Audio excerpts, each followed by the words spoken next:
सुप्रभात बच्चों।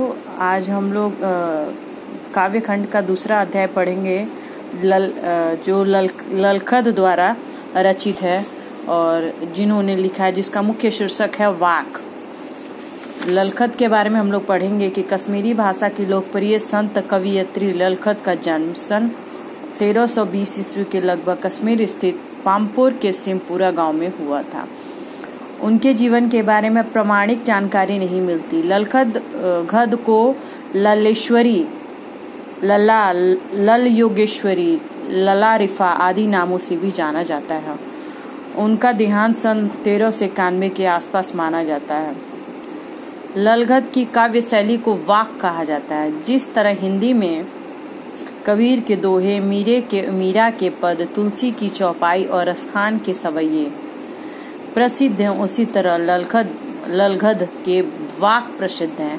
अपने वाकों के जरिए उन्होंने जाति और धर्म की संकीर्णताओं से ऊपर उठकर भक्ति के ऐसे रास्ते पर चलने पर जोर दिया जिसका जुड़ाव जीवन से हो। उन्होंने धार्मिक आडंबरों का विरोध किया और प्रेम को सबसे बड़ा मूल्य बताया।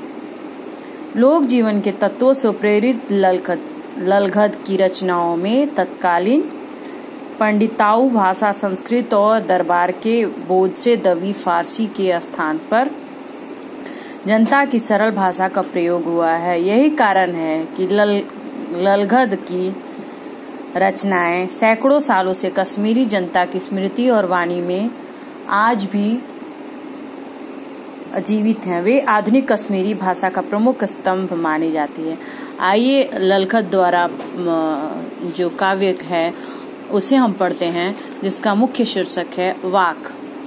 रस्सी कच्चे धागे की खींच रही मैं नाव, जाने कब सुन मेरी पुकार, करे देव भव सागर पार। पानी टपके कच्चे सकोरे, व्यर्थ प्यास हो रहे मेरे, जी में उठती रह हुक, घर जाने की चाह है घेर।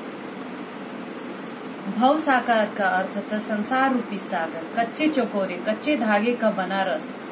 भूख का मतलब होता तड़प या वेदना। कवित्री यह कहती है कि यह जीवन कच्चे धागे की रस्सी सा नश्वर है, जिसके सहारे मैं प्रभु भक्ति की नाव को खे रही हूँ।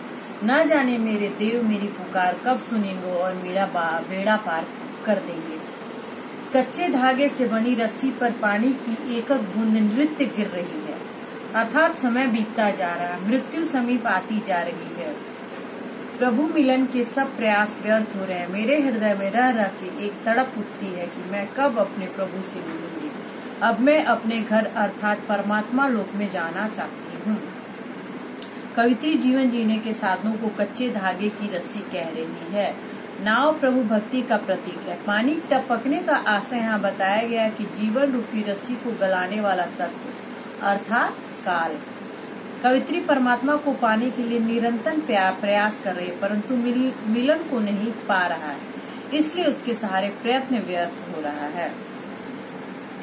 इसमें प्रभु मिलन की प्यास प्रकट हुई। कवित्री के स्वर में वेदना है, तड़प है और व्याकुल कर देने वाली चाह भी है। दूसरे खंड को हम इस प्रकार पढ़ते हैं। खा कर कुछ पाएगा नहीं, ना खाकर बनेगा अहंकारी। सम खा तभी होगा संभावी, खुलेगी सांकल बंद द्वार की। अहंकारी का मतलब घमंडी, सम का मतलब अंतःकरण और बाह्य इंद्रियों पर अपना संयम। जो हमारी इंद्रियां हैं उसमें हम किस प्रकार अपने को संयम रखते हैं उसके बारे में बताया गया। उसका अर्थ होता है सम। संभावी का मतलब होता है समानता की भावना रखने वाला और सांकल का मतलब होता है कुंडी। कवित्री कहती है कि हे मनुष्य, तुम सांसारिक भोगों में लीन मत हो। भोगों से कुछ प्राप्त नहीं होगा, न ही भोग के विरुद्ध त्याग और तपस्या का जीवन अपना। इससे मन में अहंकार उत्पन्न होगा। तू भोग और त्याग के मध्य जीव, इंद्रियों पर उचित संयम रख, तभी तू सुख और दुख और भोग त्याग के बीच समान भाव से रहना सीखेगा। इसी समय मनोदशा से प्रभु प्राप्ति के बंद द्वार खुलेंगे और तेरा प्रभु से मिलन होगा। इसमें कहा गया है कि इसमें सहज जीवन शैली अपनाते हुए प्रभु को पाने का भाव जो व्यक्त हुआ है, उसमें बंद द्वार की सांकल से कवित्री ने प्रभु मिलन की बाधा के लिए सांकल का प्रयोग किया है, जो सांसारिक बंधनों से मुक्ति की अर्थात मोक्ष की प्रतीक मानी जाती है। तीसरे खंड में लिखा गया है, आई सीधी राह से गई न सीधी राह, सुषुम सेतु पर खड़ी थी बीत गया दिन आ, जेब टटोली कौड़ी न पाई, मांझी को दूध क्या उतराए। सुषमा सेतु मतलब सुषमना नाड़ी के मध्य, यह नाड़ी पिंगला नामक नाड़ियों के मध्य स्थित है। मांझी का मतलब नाविक, पर उतारने वाला। यहाँ ईश्वर के बारे में बताया गया है। ईश्वर के बारे में बताया गया कि वह मांझी है जो हमारी नैया को पार लगाता है, हमारे जीवन रूपी जो नैया है उसे पार लगाता है। कवित्री कहती है, मैं आई तो थी सीधी राह पर, किंतु चल पड़ी उल्टी राह पर। आशय यह है कि कवित्री परमात्मा प्राप्ति के पथ पर ठीक ही आई थी, किंतु उसने गलती से हठयोग का मार्ग पकड़ लिया। वह जीवन भर सुषमना नाड़ी को साधने का प्रयास करती रही, कुंडलिनी जागरण में लगी रही, इसी में सारा जीवन बीत गया। उसे दुख की अंत में जब उसने अपनी जेब टटोली तो उसमें कुछ भी न था, सारा जीवन व्यर्थ हो गया। अब वह परमात्मा को जवाब देने योग्य भी नहीं रही, उतराई के नाम पर उसके पास कुछ भी नहीं है। कवित्री ने अपना दिन अर्थात अपना सारा जीवन व्यर्थ की हठयोग साधना में बिता दिया।